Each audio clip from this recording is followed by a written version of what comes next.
বিসমিল্লাহির রহমানির রহিম। প্রিয় শিক্ষার্থী, আরেকটি এমসিকিউ নিয়ে তোমাদের সামনে হাজির হলাম। প্রশ্নে দেওয়া আছে নিচের কোনটি মূলদ সংখ্যা। চারটা অপশন দেওয়া আছে, এটা আমরা সহজে ক্যালকুলেটরের সাহায্যে বের করতে পারি অপশন টেস্টের মাধ্যমে।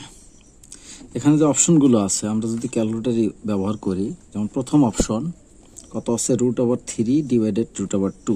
আমরা যদি ক্যালকুলেটরে লিখি √3 ডিভাইডেড কত, √2 ইকুয়াল, যে সংখ্যাটা পেলাম, অনেকগুলো সংখ্যা, এখানে অনেকগুলো ডিজিট পেয়েছি, এবিসির চাপ দিব।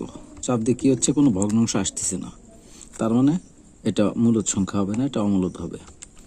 আরেকটা অপশন টেস্ট করি, √8 ডিভাইডেড √6, √8 ডিভাইডেড √6, এটা ইকুয়াল, যেটা পেলাম এটা এবিসির যদি চাপ দেই এটাও ভগ্নাংশ আসে না, তার মানে এটাও হবে না। আচ্ছা, আমরা যদি খ নম্বর অপশন টেস্ট করি, অর্থাৎ খ নম্বরে কি আছে, খ নম্বর আছে অর্থাৎ হচ্ছে √18। খ নম্বর আছে এখানে √18, অর্থাৎ আমরা যদি লিখি যে √18, তারপর আছে কি ডিভাইডেড 32, আমরা যদি লিখি ডিভাইডেড √32 ইকুয়াল কত পেয়েছি, যে 0.75। এটাকে যদি এবিসিতে চাপ দেই তাহলে 3/4 আসছে, তার মানে 3/4। আমরা জানি মূলদ সংখ্যা মানে কি, যেটাকে ভগ্নাংশ আকারে প্রকাশ করতে পারবো সেটাই মূলদ সংখ্যা, তার মানে 3/4 একটা ভগ্নাংশ, তার মানে আমাদের কারেক্ট অ্যান্সার হচ্ছে এটা। আরগুলো অপশন টেস্ট না করলেও চলবে।